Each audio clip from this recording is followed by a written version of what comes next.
मिट्टी के बिस्तर वाली के लिए रजवाड़ी ससुराल ने बनाया सोने का बिस्तर। एक गरीब अंधी औरत सड़क पर घूमकर प्लास्टिक के फूल बेच रही है। आसपास तेजी से गाड़ियां चल रही हैं। मुझे अंधी से ये प्लास्टिक के फूल खरीद लो कोई, भगवान के लिए मेरे ये फूल खरीद लो ताकि मेरे घर में एक वक्त का चूल्हा जल सके। मंजू इतना कहती है कि तभी एक औरत उसे तेजी से धक्का मारकर, अरे दूर हटो, अंधी हो क्या? तुम्हारे कपड़ों से कितनी बदबू आ रही है। पता नहीं कैसे कैसे लोग सड़क पर क्या क्या बेचने निकल पड़ते हैं।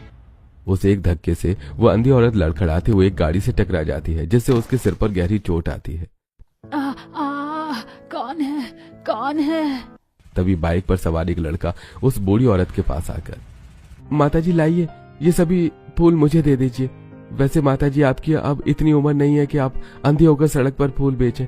आपके घर में कोई और नहीं है क्या जो काम कर सके? मंजू उस लड़के का मुंह छूकर, कौन हो बेटा तुम?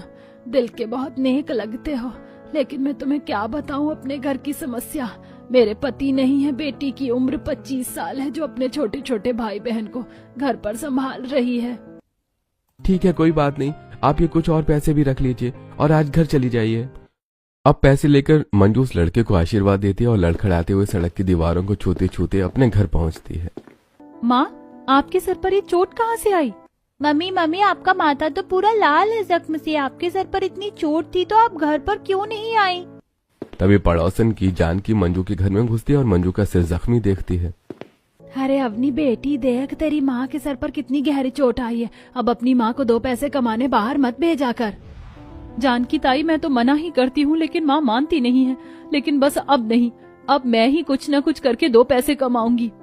हाँ बेटी, तुम छोटा सा अपना काम शुरू कर लो, जैसे सड़क पर खाना बनाकर बेचो। खाने में भी हरी सब्जियां मत बेचना क्योंकि वो बहुत महंगे आते। तुम सिंपल दाल, कढ़ी और चावल बनाकर बेचो। थोड़े से बेसन में कढ़ी बनाओगी तो कढ़ी बहुत ज्यादा बनेगा, और दाल भी अगर हल्का बनाओगी तो उसकी बरकत भी ज्यादा ही होगी। और तुम्हारे हाथ का खाना लोग खुशी से खाएंगे भी क्योंकि तुम खाना बहुत अच्छा बनाती हो। पर मेरी बेटी ऐसे सड़क पर खाना बनाएगी तो अच्छा नहीं लगेगा। तुम्हारी बेटी का सड़क पर खाना बनाना लोगों को इतना बुरा नहीं लगेगा जितना बुरा तुम जैसी अंधी औरत को सड़क पर भीख मांगना लोगों को लगता है। हाँ जानकी ताई, आप ठीक कह रही हो। मैं आज ही खुले में बिकने वाले बेसन, दाल और राशन के चावल खरीद लूंगी और मिट्टी से 2 मुहा चूल्हा भी बना लूंगी।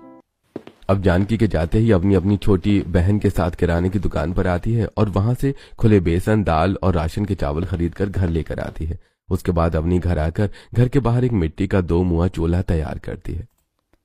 चलो, कल की सारी तैयारी हो चुकी है। अब बस कल की सुबह सड़क पर खाना बनाकर बेचना है। अब घर के अंदर जाकर अपनी मिट्टी के चूल्हे पर अपनी अंधी माँ और अपने दोनों छोटे